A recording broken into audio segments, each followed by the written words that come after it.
Yeah, but the simulation is the world that they live in, or they're designed to live in, right? It's a world that's strictly meant for hosts. There's no humans that live in this reality, so it's the host. Oh my God! Now I am thinking it's the real. Yes. Oh my, this Facebook. Well, hi folks, this is Louis Herfin, the original Peter Abernathy. Hell is empty and all the devils are here on the Shat on TV Westworld podcast with Roger, Gene, and Big D.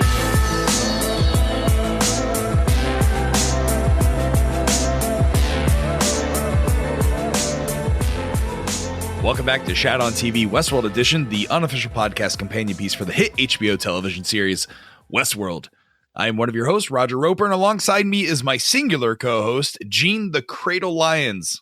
I never thought I'd want to leave, but I suppose you fixed that too. And this is our deep dive episode where we look back on this week's episode of Westworld and provide our deep dive analysis and feedback on episode 6, season 2, episode 6, entitled Phase Space. Gene, you were absent. You were out with our friend Carrie Gross, one of our other co-hosts who drops in from time to time here on Shat on TV and Shat the Movies, celebrating your birthday out in LA. So it was just Big D and I on the Instacast, and we unfortunately did in the absence of Gene, without any kind of barriers, we basically lived without limits, and we went very long. People write into the podcast and the Telegraph, and they'll say, hey, I was listening to the show today on my drive, and I was yelling at the the stereo, or I was listening on my headphones, and I try to have conversations with you guys. I forget that I'm not a part of it. And Carrie got to witness me do this firsthand. Well, I'm in the car listening to the Instacast and having reactions to it, and I'm talking to you guys, even though you can't hear me. So now I completely can empathize with the audience. Well, if you've never listened to the podcast before, we release 3 Westworld episodes each week. We do an Instacast episode, which is our immediate thoughts and reactions right after we watch Westworld when it airs on HBO here in the States. Then we do a deep dive episode, which is this episode, where we're going to dive into a lot of the plot points. We don't go into linear plot by plot or scene by scene formats. We're going to dive into some overarching themes that we want to delve more into, that we maybe previewed during the Instacast. And then we want to hear from you, and we're going to take all the best emails, the best voicemails, and respond to them in our audience feedback episode, which we call the Telegraph. We release that every Friday. That being said, back to Westworld, the deep dive. Gene, what are we going to be talking about tonight? Well, Raj, tonight's podcast, we'll be talking about Grace and the Man in Black, basically that reunion between father and daughter, and why it's really a perfect example of what only Westworld can do right now on TV. Also talk about different realities. Basically, in season 1, the buzzword was time frames. And as you mentioned in the Instacast, now it's going to be more, what is real, what is virtual, and even what is the definition of the difference between real and virtual. We're also going to talk about the multiple Bernard theory. People have said on this season 2, when is the Bernard that we're referring to? Now it might be, which Bernard are we referring to? There's a lot of evidence that there are multiple Bernards. And also talk about what the Cradle can do. So we're not sure if the Cradle is the weapon that's been mentioned earlier in the season, but we do know that in interfacing with the rest of the park, this thing called the Cradle has gained incredible power. So we're going to discuss what it can and what it can't do, and what that means for all of Westworld. Yeah, great topics to discuss here. Again, if you have any thoughts or feedback on anything that we discussed today, please email us at hosts@shatontv.com. We will, again, respond to all the great emails that we receive. But if your email is not read, you can see your email on our website, shatontv.com. In the Telegraph section, there's comments. We encourage everyone to go there, see the emails in their raw and unedited versions, and you can comment, you can join the conversation. If you don't feel like typing, or you're on a train, or you're somewhere where you just don't have access to a keyboard, you can also call in, leave us a voicemail. Our voicemail number is 914-719-SHAT.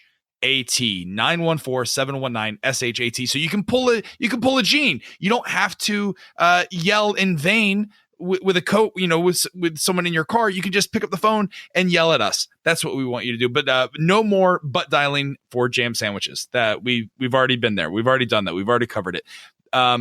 But let's dive into this topic. The conversation of Grace and the Man in Black is all over the ether of the Westworld fan boards and message and social media about whether or not this introduces the idea or reinforces the idea that Man in Black is a host. What was your take on this, Gene? We really needed a third eye on this.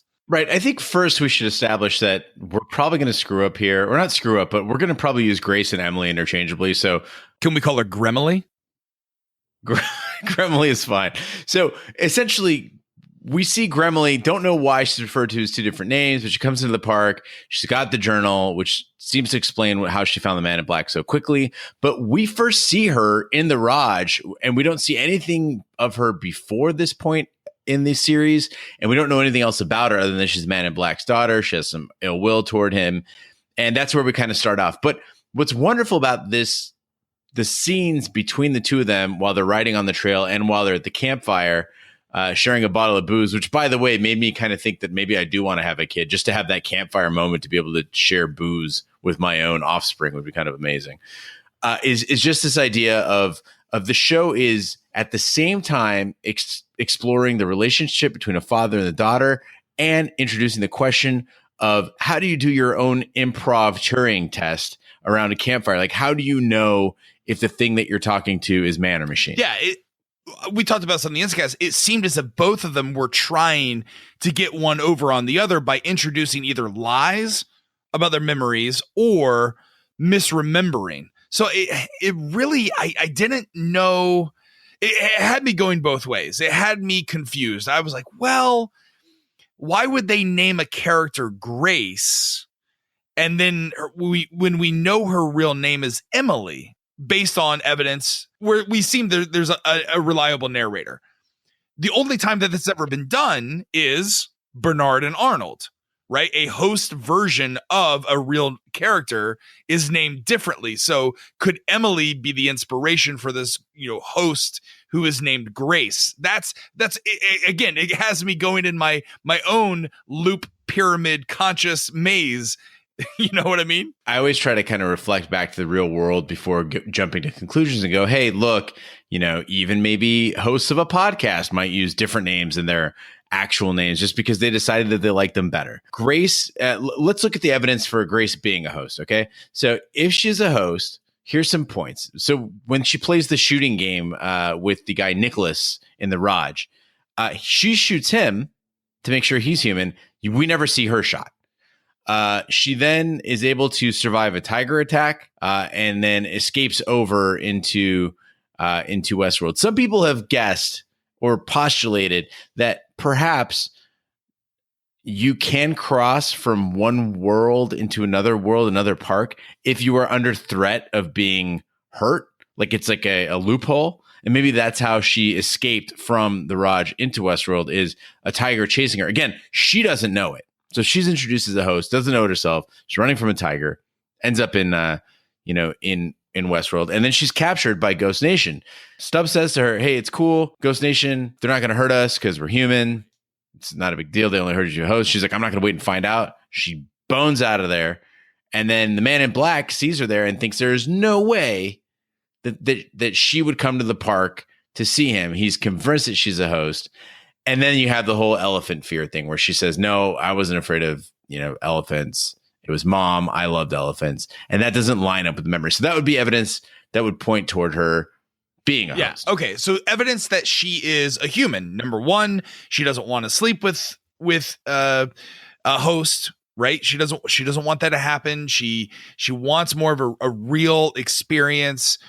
We see her with a journal. Why would a host have a journal that mirrors possibly her father's exploration, which we know her father's the Man in Black, obviously. Why would a host have that journal? The other thing is, why would she not be infected with the same violent delights have violent ends scenario? So it seems more likely to me that she is real, but again, this show's doing so many head fakes. I don't know which way to go. Right. And I'm glad you pointed that out too, because these are all questions that if they were just going to introduce her as a host, the only reason they would show all that backstory is to convince us that she's not. And I think that there's evidence that the man in black is convinced that she's human. He does multiple tests there. So one is the booze thing. He's like offers her booze. She's like, I thought you didn't drink. That could be a test where he's saying, if she really knew him, she would know that he doesn't drink outside the park. The elephant memory, again, as we mentioned before, that could be going the other way where, he's trying to throw a falsie out there where she says, he's saying you were afraid of the elephants, knowing that she would say she wasn't and correct him only if she was human. But I think the real telling evidence is, again, that emotional part of it where he has tears in his eyes when he has to choose between being even, like going with her to the beach and escaping this place, and then it'd be a start toward patching up the relationship, or following on his mission without her, which he ultimately decides to do. You see his emotional reaction to that. And I think that is a tell that it could be that she's a host and his dreams are crushed, but I think he'd probably react by just putting a bullet in her head. And instead he reacts by leaving her because, as you mentioned on the Instacast, it's out of care, right? He doesn't want her to get hurt. So based on the evidence that you just laid out there, what are you leaning towards? Do you think that Gremily is a host, or do you think Gremily is a human? I think she's a human, and another big part of it is the motivation part of it. Like what would be the motivation for sending out this host? If Ford was trying to test him, Ford clearly wants him to finish this game. He doesn't want him to leave the park. That would be pointless. So I think that there's no motivation for it, and the evidence seems to skew toward the fact that she is human. And honestly, even if she is just a human, that interaction alone between father and daughter, again, that emotional display by the man in black, and tells us a lot about this relationship between father and daughter. And that is as worthy of screen time as any sort of a host swap theory. That's right. I'm on the fence. I'm still 50-50 because it would just be a page out of Ford's book to introduce someone like that. Another dimension of this whole thing, though, is it might just be there to reveal how paranoid being in Westworld this much can make a person, right? So the man in black, he sees his daughter, and the first thing he thinks is, this is Ford up to a trick. Like that's his first thought. And you start to think, man, maybe this guy, as Gremily says, he may have spent too much time out in the sun. He could just be paranoid. Like, and why wouldn't you be? If anybody could be replicated, if reality is questionable, then why wouldn't you be paranoid at all turns? A guy as prepared as him, probably pretty paranoid. But if she is a host, and it does turn out, this is masterful playing of Ford. Ford is introducing everything he's ever known about Emily and the relationship that she had with the man in black, but he doesn't know everything because she's only come to the park when she was a child. So everything he only knows about Emily is from that time, and he even gets that wrong. But if it's truly a game that he's trying to lead Man in Black 2, which I think might be leaning more towards a white hat redemption story, the introduction of a host character, someone who is close to him, someone who he's been estranged from, and then having her, or the representation of her, apologize and say, you know what, it wasn't your fault. I apologize for the way I treated you. I apologize. It wasn't your fault that mom died. I shouldn't have reacted in the way. Because again, you said he gets that emotional reaction to that. Yeah, and honestly, that was the only part that didn't pass the sniff test for me. It felt very, very tidy. That his daughter would trot on in on a gala invite from Charlotte Hale and say, "Hey, you're forgiven for all this stuff. Like, let's go home." Like, whatever. It just seemed like, oh, that was a little bit sudden. Yeah. Well, it's interesting you say the word gala.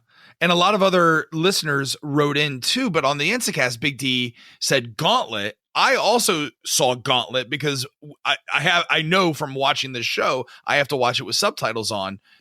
I don't know if she was invited to the gala, or Gauntlet is just a synonym in Emily's mind for gala, but why would they use that term gauntlet?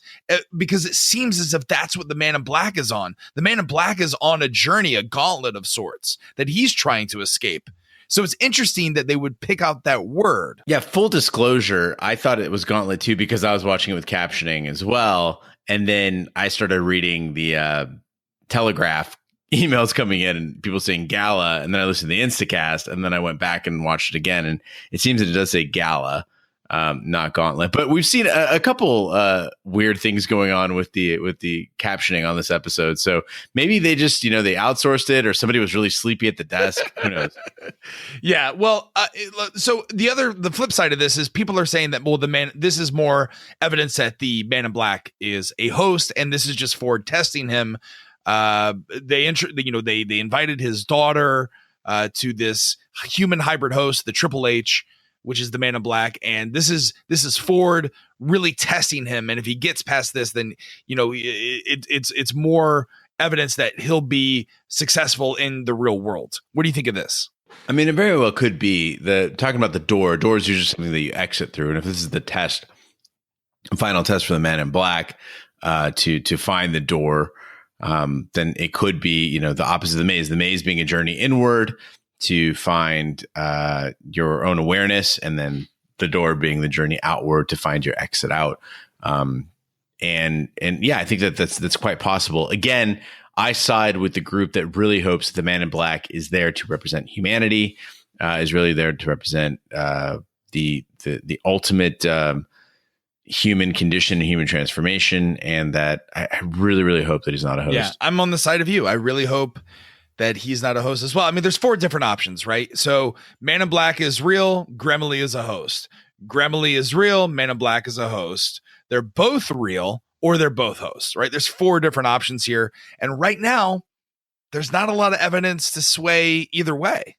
Right. I think it remains to be seen. But obviously, she's not just going to go home. So she still has a role to play in all this. And I'm interested to see where it takes her, especially if she continues talking about writing. Here's what we can all agree on, though, when it comes to Man in Black and Emily. They're both living in what we're now calling the real reality, or the park reality, the human experience reality. Right. That seems to be the case. And they're both really good at it. Yeah, they're both really good at the human experience reality, because now the show, just when you think that it couldn't get any crazier, we now have different realities. Did this blow your mind? Did this make you confused, or were you like, nah, I get where they're going and I like it, or I get where they're going and I don't like it? A lot of people said, oh, it's just all VR then. And I don't think that's the case. As you mentioned, it could also be sort of a Matrix thing. I think that's a little more on the money. Really, to me, again, this goes back to the whole idea I introduced earlier in the season of this predictive analytics, machine learning, sort of a data management platform environment as being the weapon. I think that the Cradle here kind of fulfills those parameters, and it goes back to the episode title, the phase space title, which basically is the concept that we live in 3 dimensions, 4 if you include time, and if you were to say, okay, describe to me where a point in space is, right? I would say, okay, well, it's here on an x-axis, here on a y-axis, here on a z-axis. With those 3 coordinates, you can tell where anything is. And so now you say, well, what about 4 things? Let's describe where these 4 things are. And I could tell you where those 4 things are, but now I'm getting you into a lot of data where it's, okay, here's the 3 coordinates for each of these 4 spaces. But if you were to say, okay, express that all in 1 point of data, how would I do that? Well, I'd have to expand the dimensions, right? So we can only exist in 3 dimensions, possibly 4 if you include time. But in a computer simulation, you could have infinite dimensions. So in that case, if I said these 4 points are these 4 different spots in space, say my house, your house, Carrie's house, and Big D's house, we know the addresses to all those places. But if you wanted to tell me, okay, plot 1 point of data that would express only that configuration possibility, I would need 12 dimensions, where if I put a one point in that 12-dimensional space, it could only define those 4 points on a 3-dimensional grid. And so if you had a machine that was capable of infinite dimensions, say the Cradle can do that, and it could track all those points. It could basically say a single point in space defines a single reality, right? Where in that reality, all these things are in these places and these things are occurring. And you press that a step further. If you could process that through a computer, you can track infinite realities and you could process those simulations incredibly fast.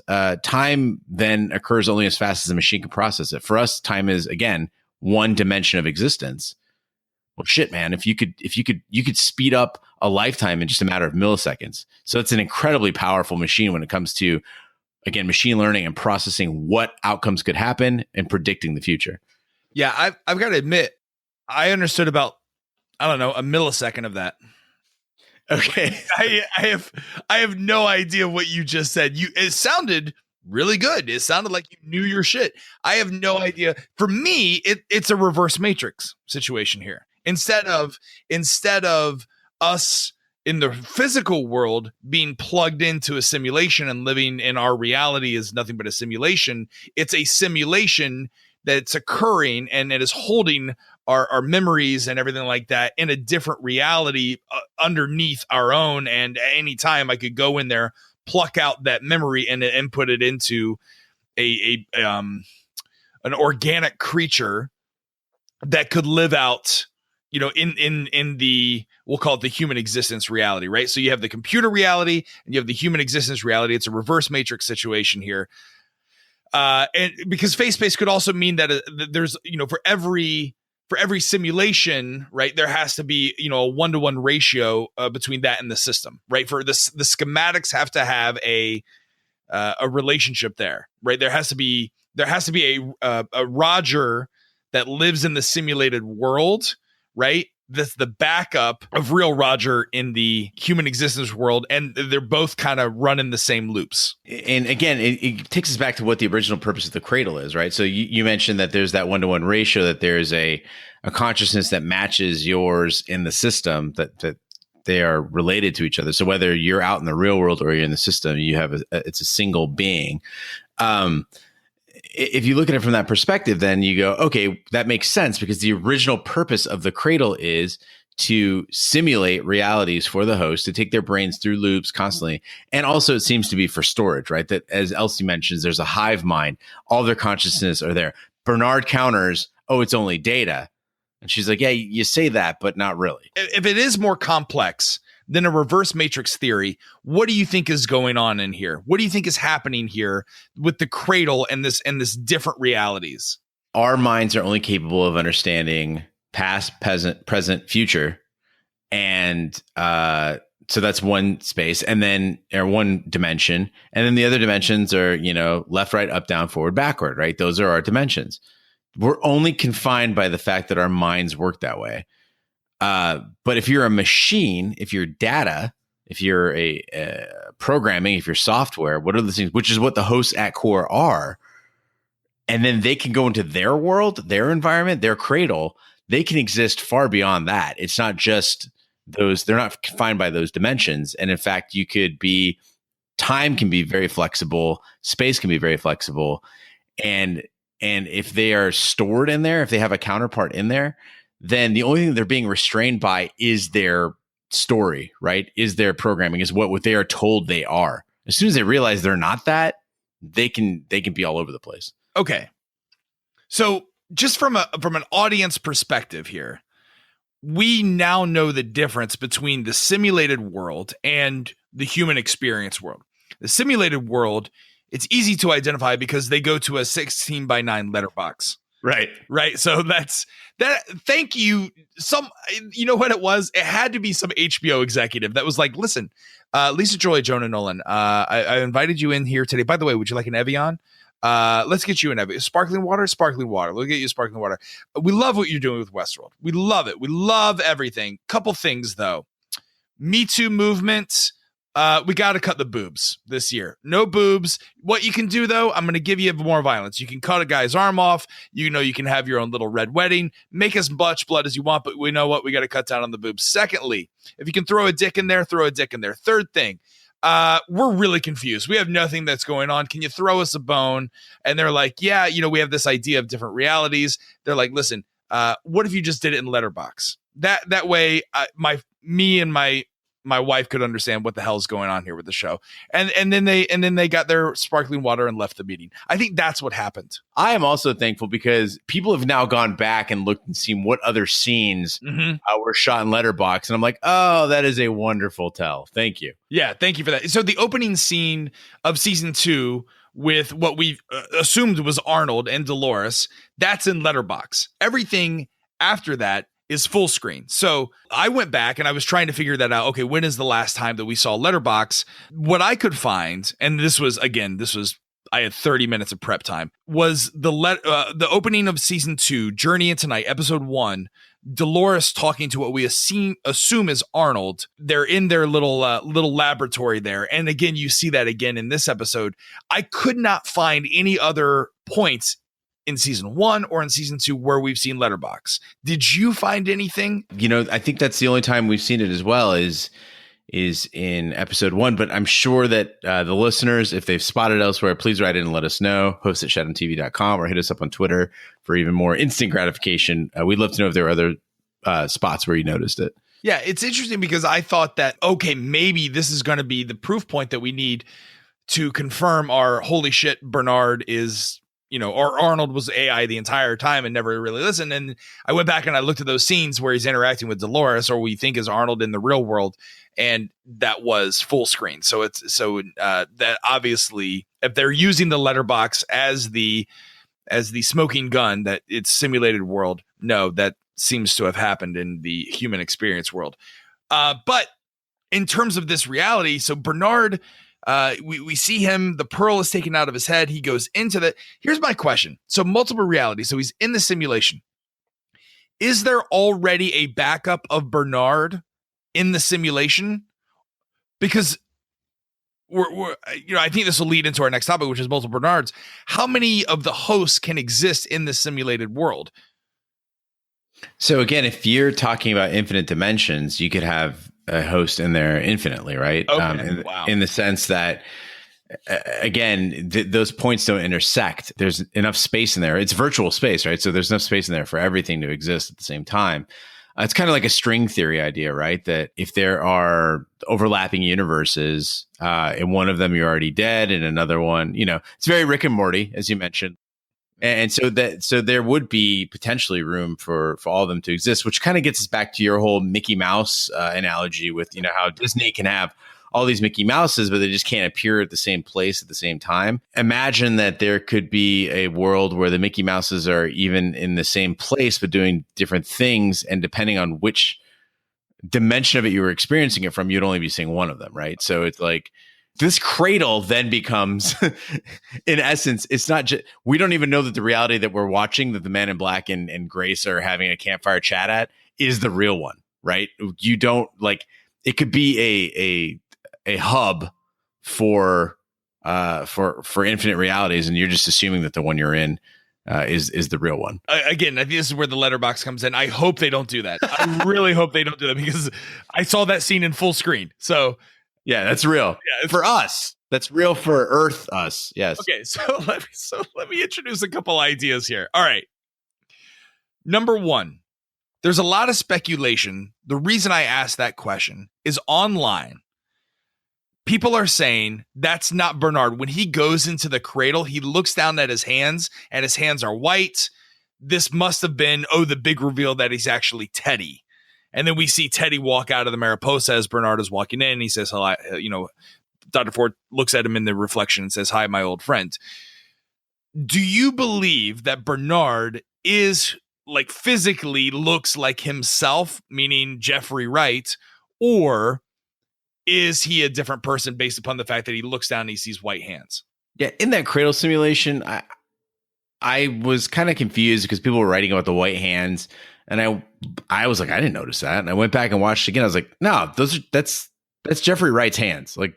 And you can tell, because why would they do it in that scene? And then a second later, when there's a different camera angle, his hands are black.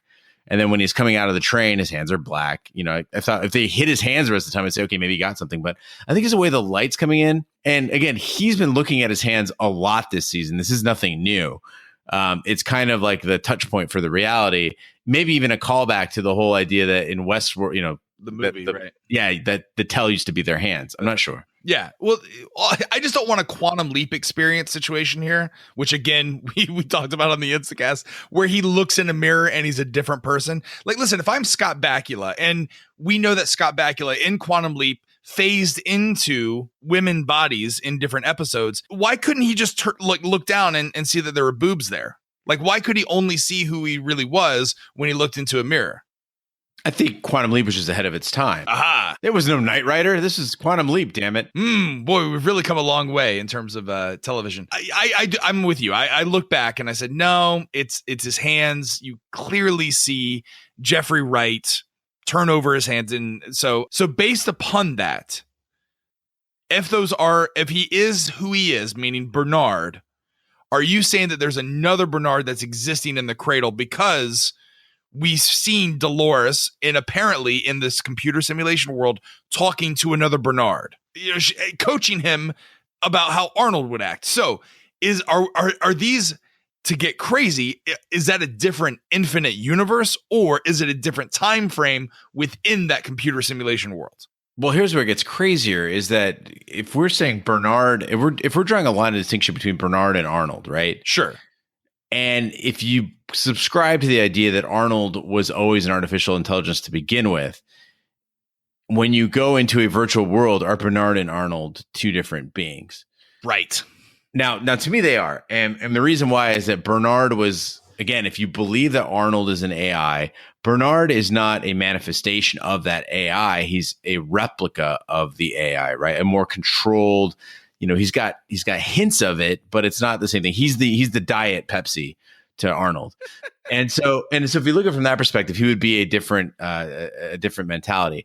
Honestly, I thought that this episode actually did more to shut down the idea of Arnold being AI, because of the conversation that Dolores is having with either Bernard or Arnold in it, right? Where she's saying that's not how he would do it. Sure. That's not what he said, essentially. And it's like, and so the idea is perhaps that there was an Arnold. Dolores is running through the last conversation she had with him and basically trying to test to make a replica of him. And in essence, that's what she's going through. That would only make sense if Arnold actually existed. Okay, so in the computer simulation, the backup version of Dolores is woke enough to try and control this Bernard backup. Well, you have to remember that Dolores is headed for the cradle, right? Like she wants to get there. Oh, I see what you're saying. And so this could be in the time between when we last saw Dolores on the train and any of the events with the flood, right? That in that, again, following Big D's time frame that he laid out, or timeline that he laid out previously, this could be in that time where Dolores accessed the cradle, hopped in there, and was accessing Arnold. Now, again, we're not sure of this, and I think people are getting way too confident in themselves, where this could also be something that happened long ago. It could be something that happens well in the future. We're not quite sure, but I'm guessing that she is dealing with an approximation within a virtual space in these scenes. Okay, so I can exist in the human experience world, and when I go into the cradle, do I go into my backup? I guess we don't know the answer to that. So there could be, like you said, either different infinite realities in the cradle, or there could be multiple versions of yourself running around. Well, and the bigger question though is it even a backup, right? Or is it just another plane of your existence, right? So basically, you exist simultaneously in the real world and the virtual world. Now, I think you're right on the backup thing, only because of the whole brain marble, like Sure. like the pearl, right? Pearl, like basically, Why would he have to pop the pearl out of his head if he could just plug in otherwise? Right, but then we see other characters who are existing in the real world. We see their backups are running the simulation. Okay, that's the easiest. That's easy. But Bernard gets off the train. He sees the Greyhound, which is obviously a tell to back when Dr. Ford tells the story of how he grew up with a Greyhound, the old Greyhound that his father hated. And then it goes into the the Mariposa, and there you see Ford on the keys, orchestrating seemingly it all. Now, I got very excited because I thought, yep, this is exactly based upon the time frames, the 7 days after the incident. This would make sense that the ball that Bernard created was meant for Ford's consciousness. And Bernard says in the episode, I took someone or something to this room and uploaded it. It would make sense to me based on all the evidence. And again, it's circumstantial at best, that he uploaded Ford's consciousness, and Ford is the one that's playing the music. He's the one that's fighting back using the Cradle against Delos and causing all the havoc. But you think that it could be something different. Right. I think that's very plausible. I think that's likely. The time frames match up. The idea of Ford existing in there is a very romantic notion that I actually really like. When I saw the dog running across the scene, I got so excited because you know what's coming next. Like, you know, there's the reveal there. And Bernard walks in the room that does that beautiful sweeping camera angle. As you mentioned, the direction on this episode was phenomenal. And that camera does a 360 around his head and then pans up from the dog. And there he is, you know, in the reflection, it's Ford. But the thing to remember is, again, if this is a simulation and the simulation is taking into account infinite possibilities, then in those infinite possibilities, again, following on string theory, there are several dimensions in which Ford is still alive. That's what a simulation is meant to do. And so you could turn to him for guidance. He would react normally. He, for all intents and purposes, exists in those dimensions, but it doesn't mean that that Ford's consciousness is actually there as the way that they were trying to do with James Delos, right? Like that it just means that his data is there, and that could have been there from the get-go. And all the data that we've ever collected about one individual, their personality traits, everything from constant observation, that's what is then created or uploaded into this ball. And so the idea is that ball, your consciousness can live in a simulated world free without constraints, or what we saw in Daddy Delos. Like, it seems as if these human hybrid hosts, the Triple H, they can't exist beyond 35 days, right? With Daddy Delos, even though the tech says, well, we're maybe 2 years away from it. Ford seems to be excelling in the simulated world, though. It seems like human hybrid hosts like Ford or like Daddy Delos can't exist in the human experience, but they can exist in the computer experience, which is, I think, the breakthrough that Ford understood. We can exist as data beyond ourselves. Yeah, I mean, dude, think about it. What's the cognitive threshold, right? What is the cognitive plateau? The cognitive plateau is saying it's the mind rejecting itself because it's not in its natural environment. You took an artificial mind and you try to put it into a human constraint. But an artificial mind in an artificial world, it's like, it's like a fish in water. It's fine. Not only does it survive, but it excels, and it can do everything. It can fight back against its own programming or code, right? Dr. Ford is the one that he's the oracle, or he's the father. I was about to say, I was like, don't say the oracle. Yeah. Exactly. Well, all this multiple realities has got me thinking about what we've seen so far, and we've tried to break down the idea of what the time frames are for one of the main characters, what seems to be our cornerstone in season 2, which is Bernard. Again, this show just keeps throwing piles on questions upon questions upon questions. I feel like we need to get our old friend Lewis Hertham on the phone here. What's the idea of the fact that we're not only seeing different time frames, but in these time frames, they're different Bernards? Okay, so most of the time people point to the clothing thing. They're like, oh, he's wearing black, he's wearing white, whatever. I would argue that several characters in the show are capable of changing their clothing. Charlotte Hale does it. The Man in Black even does it to some extent. Teddy does it. And so you've got to go, okay, what else do we have here? And thankfully, there are other tells. And so it seems like we've got 3 Bernards that we can put a finger on. One of them is the black shirt Bernard. So he's the guy who was at the gala. He helped Charlotte Hale escape. He's the one that shot himself in the head from season 1.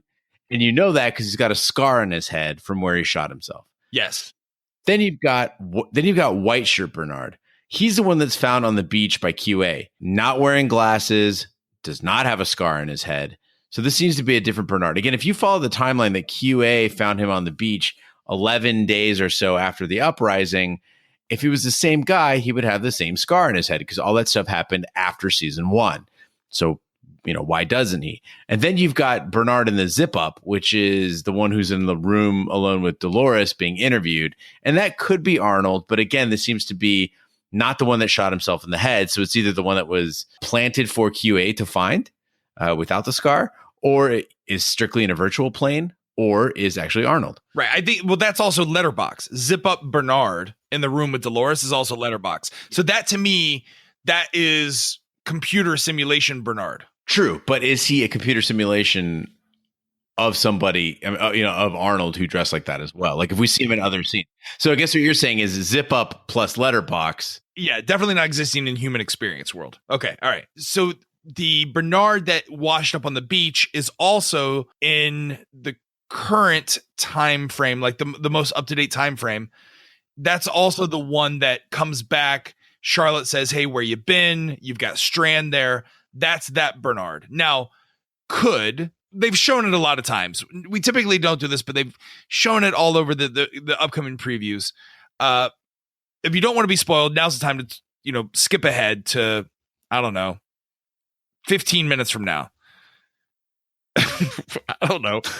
That's a good time. Like, we're probably going to be done with the podcast in 15 minutes. Anyway, in the upcoming episode, you see Charlotte Hale with the QA team going into cold storage and uncovering, like, there's tarps of old Bernards. And then you see her bring a Bernard online, opening the eyes. And there's one of our listeners sends us a screenshot on Twitter. It's on Twitter. You can go see it. The reflection is clearly Charlotte Hale. And I think this also goes to the theory of why did Bernard hear Hale and why did the captions say Hale when he was in the room with Elsie? I think it's because Hale activated this Bernard in the room that he's currently in with Elsie, implanted a new one of the pearls, and sent him on a Charlotte Hale mission to find Abernathy. So that's why he's remembering all this, because all the Bernards, if this phase space theory holds true, every Bernard that you send out into the human experience world feeds back into the hive mind. So that's why all the memories are all jumbled, and he doesn't know where he is or who he is or when he is. And that makes a lot of sense. Do you think then the Hale captioning issue with Elsie was not a mistake and was actually intentional? I think it was intentional. It would have to be intentional based upon the way that I laid it out, because he says I've been here before with something or someone, and right after he says that, you hear Elsie sigh or blah blah blah, and then the caption says, and you can't really tell. I can't tell the difference between Shannon Woodward's voice and Charlotte Hale. I don't know the difference between their voices. They sound very similar, but the captioning, they haven't changed it like they did with the Night King and Game of Thrones. So it would make sense to me that he's remembering a different time frame when he was here with someone else in a room. And for all that to align, if there are multiple Bernards, right, and it's not a scar, where did she get the pearl? She would have had to have gone into the cradle, unleashed, pulled up the Bernard pearl and inserted it back into his brain and woken him up there. But I also want to point out that I did jump into Reddit on this one to see if anybody else had any take on the Hale thing, whether it was just a typo or whatever, and try to kind of get to the core of how captions are done. If this were live captioning, that's a reasonable screw up. But HBO doesn't do live captioning. So all the captioning on the show, that because sound effects are also written down, right? Bamboo rustling in Shogun World, or train whistling as Big D likes to do. Those are all written in afterward. And so it does seem like a really odd error. And Tessa Thompson does sound a lot like Shannon Woodward. Some lady on Reddit posted, she was like, yeah, he was hearing Hale until Elsie used rude words again. Listen. I don't know why everyone is so caught up with Shannon Woodward being like not right for the screen or rude or having a foul mouth or something like that. Like, get over it. She's one of the better parts of the show. She's incredibly enjoyable. She does a phenomenal job. And if you can't handle her cursing, like, this might not be the show for you. But I feel really bad for Shannon Woodward. And I really would like to have her on the show because I would like to ask her about this. Like, because I do believe that for as much shit as Jeffrey Wright, puts out there on Twitter in terms of his political beliefs and his actions. And, you and I both lean heavily towards the same political beliefs as Jeffrey Wright does. When Shannon Woodward does it, everyone just attacks her, but they don't attack Jeffrey Wright nearly as much. And they're on the same fucking show. So I think it's clearly certain people who I don't want to go too far into it because I don't want to piss people off. But I do believe that Shannon Woodward gets it a lot of unfair treatment comparatively. I think it does come from the Twitter though, and her personal beliefs, which is unfortunate because it seems to be okay for a man, but not for a woman. I think it has to do with that. I think it has to do also with the fact that she's one of the few characters on the show that doesn't attempt to display some degree of sex appeal. So you see that a lot with, Tessa Thompson. She's changing her clothes and she's cute. And you got even Teresa's, off banging Bernard. Armistice gets naked, all that stuff. And then you've got Elsie, who is one of the few people on the show who just does her fucking job. Granted, she does kiss a host, whatever, but who wouldn't? It's an interesting thing that they do in the beginning because they like immediately threw that away. They're like, yeah, this character doesn't do that. The other circumstantial evidence that I'll end here with the multiple Bernard theory with Hale and the turning back on a new host using this pearl is, what does Elsie say to Bernard about the device that he plugs into?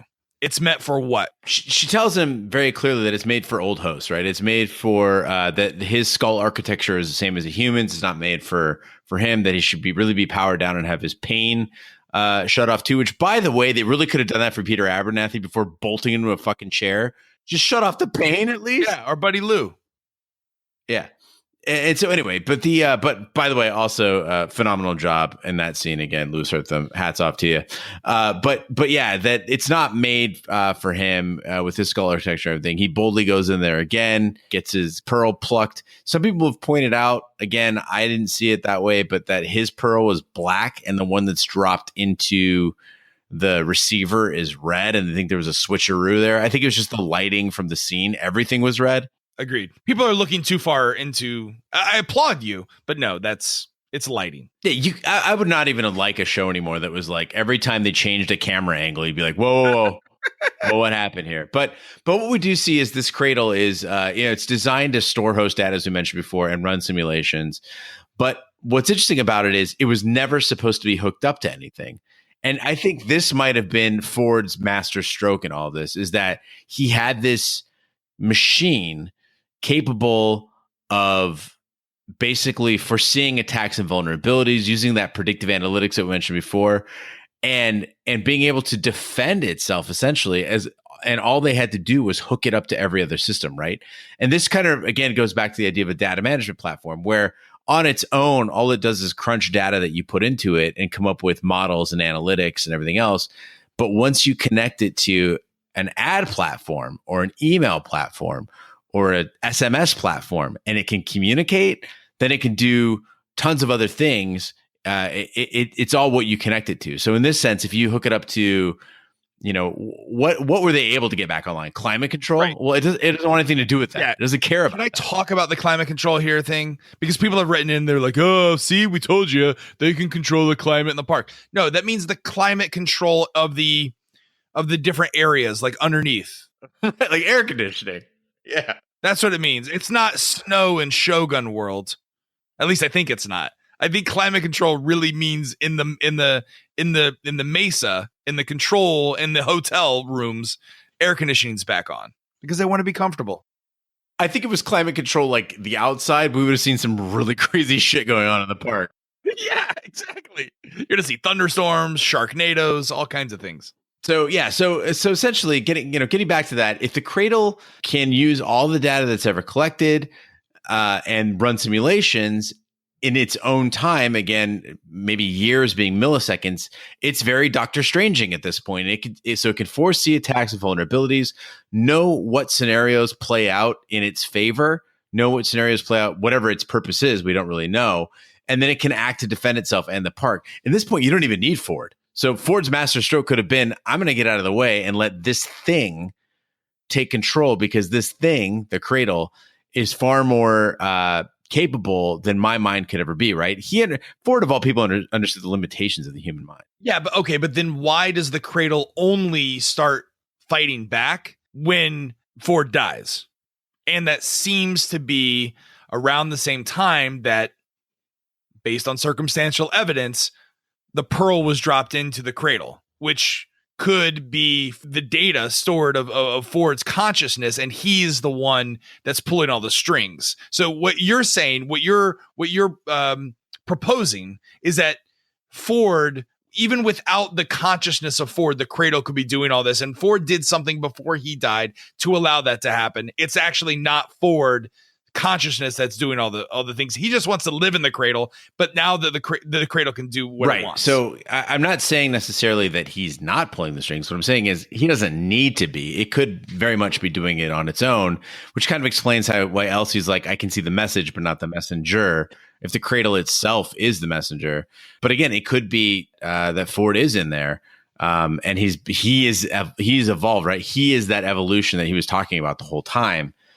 Which, is a totally different way to do it. But I do think that, as you mentioned, the timing seems to indicate that Ford, at the very least, is in there if he's not controlling things. Right. Well, what does this mean overall for Ford's plan, and what is he ultimately trying to do? Yeah, so I think that he does want a world, or at least a place, an incubator where the host can still thrive and develop. Now, it could be that he just wants the ultimate game for William. It could be that his entire purpose was to return the Man in Black to humanity. We don't really know what the end game is, and I'm hoping it is something that shocks all of us, right? I mean, predictability is no fun in this thing. But one of the issues that with all this, though, is does the Cradle succeed is a question that we've got to ask ourselves, because we know that the Cradle's real issue is that it only operates in a digital space, right? So it doesn't seem to be able to control the host directly, in the sense that it can collect their memories, it can store their data, it can make models,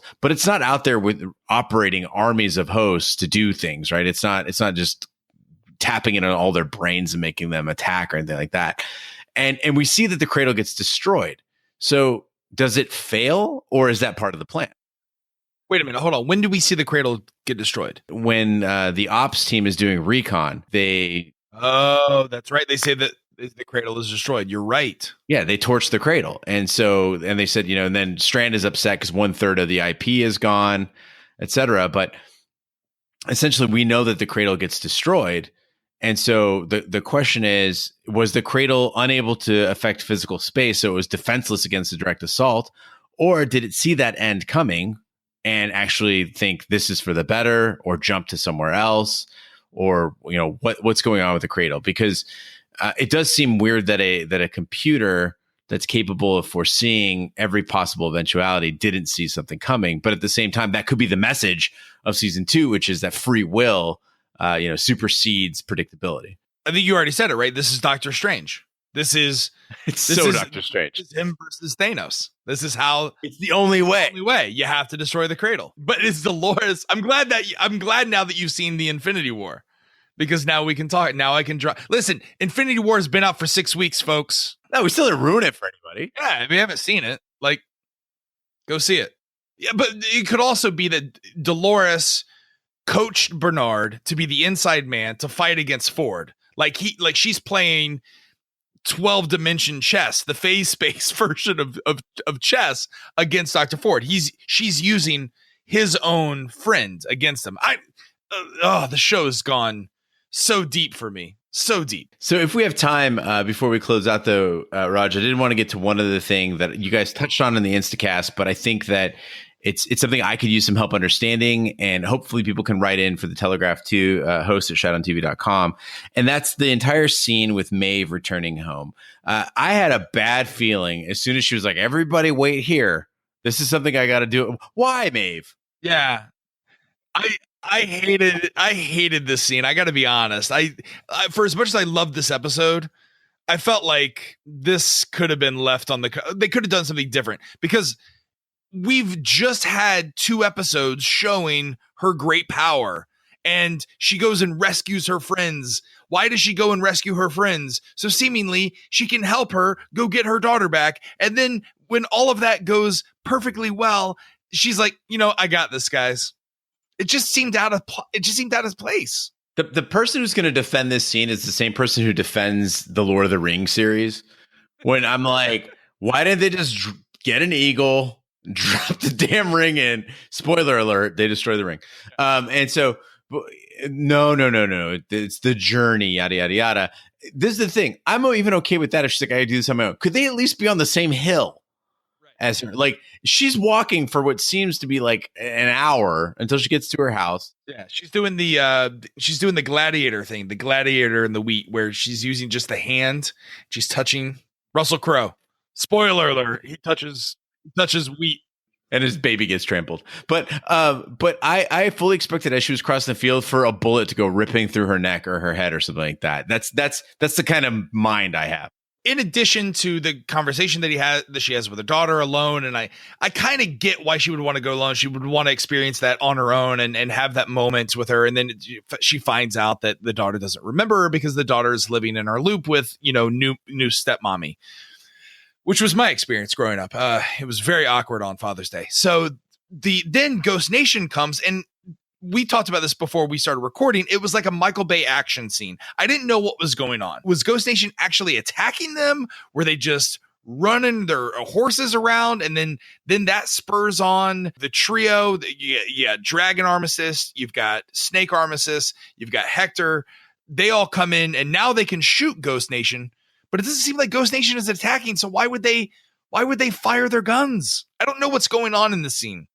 Yeah, so I was discussing this with Carrie Gross, and she was like, so does this just happen all the time? Like, like, no matter if guests are there or not, this pack of Ghost Nation always attacks, and they always, attack whoever the Maeve character, the mom character is, and the daughter. This just happens. She goes, why would they have them doing that if there's nobody around to see it? And I was like, well, loops, they, again, if there's a loop for a character, you want it to keep happening because it's driving the host through their loops, the maze, yada, yada, yada. And then I thought maybe Ghost Nation wasn't even there to attack them, because they don't seem very concerned with the mom at all. Like, they seem to just be going, after Maeve. But at the same time, not all of them go after Maeve. Only Akcheta does. The rest of them kind of stay back and get slaughtered. And I'm like, what? Again, we haven't seen Ghost Nation really doing loops anymore. It doesn't seem to be their bag. So what the hell was the point of that? Here's my hypothesis. This is completely a Roger Roper theory. Ghost Nation is acting independent of the system, independent of what they were designed to do. Their main focus is what Akcheta tells them to do. I believe that they're operating independently of Ford, independent of the park, independent of the Cradle. They're their own entity, and they're trying to, I think, maybe reset everything to the way that it was, because why else would Maeve not use her powers on him and then say, no, I don't want to go back to your world. Your world is hell. Maeve only knows hell as, her previous incarnations of, her time on the homestead, as well as being, the proprietor of a saloon in Sweetwater. So living out her, her daily lives where she's getting fucked by humans and killed by humans, and being tortured and being killed on the homestead, and with her daughter, all that she doesn't want to go back to. That's her living hell. So why would she say that to Akcheta when Akcheta seems to be woke, and woke hosts seem to want to escape this world? He doesn't seem to want to do that. Yeah, and what's really weird is for some reason I was under the impression that Ghost Nation was a protocol set up by Ford and was continuing to work for Ford. Like, basically trying to roll his vision for what the park was supposed to do, kind of just an extension of his will. And that doesn't seem to be the case at all, because Ford, you would think, would want Maeve to continue evolving. And in this case, it seems like they're kind of there to establish status quo. Like that's what they're trying to do. But again, we've seen that Ghost Nation has its own religion, its own cultural icons, its own way of being. And I think that, as you mentioned, they are doing their own thing. And what their own thing is kind of its own mystery to be solved. I'm glad it's a more complex answer than they're just the protectors of the park. They're the extra security. They're there to make sure the host, the humans don't get hurt. Maybe that wasn't the original, but I don't think that's what they're there to now, or they're there for now, rather. And I don't necessarily think that they're working for Ford, although maybe they could be. Maybe that's why she says, I don't want to go back to your hell, because she assumes that he's working for Ford.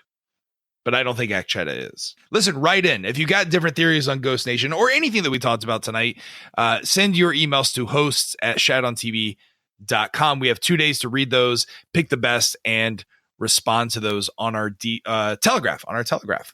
Anything else, Gene, that you want to talk about before we get ready for that Telegraph this week?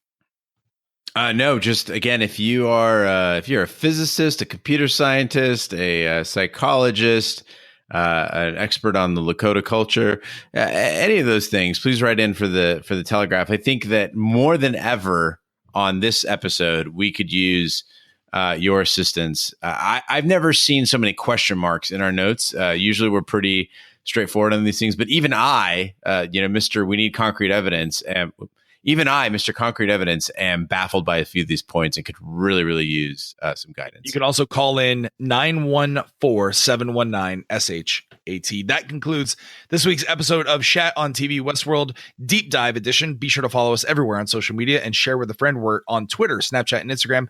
Just follow the handle @Shat on TV. Our Facebook page is Shat on TV Podcast. Our website, again, is shatontv.com. We're everywhere fine podcasts can be found, including iTunes, Google Play, Stitcher, iHeartRadio, and YouTube. Be sure to subscribe. And if you stop by any of those podcatchers, please leave a nice review. That really helps the podcast grow. You can also check out our sister podcast, Shat the Movies, where we review 80s and 90s films that you, the audience, vote on. You can check out all the information and all our catalog of content at shatthemovies.com. I am going away. I'm leaving. I'm going to England. I'm going to Dublin, Ireland, and I'm going to Lyon, France. So I will not be on the podcast for the next 2 weeks, but you are going to have a healthy dosage of Gene Lyons and Big D and Carrie Gross. So I'm going to be looking forward to hearing all about that. And hopefully I can find a pirated version of Westworld while I'm over there so I can keep up. But you guys have fun. On behalf of my co-hosts, Big D, Gene Lyons, and Carrie Gross, I'm Roger Roper. Be sure to join us on Friday for the Westworld Telegraph and on Sunday for Episode 7's Instacast. Thank you so much for listening. Take care. Good night, and we'll see you next time down here on the Mesa.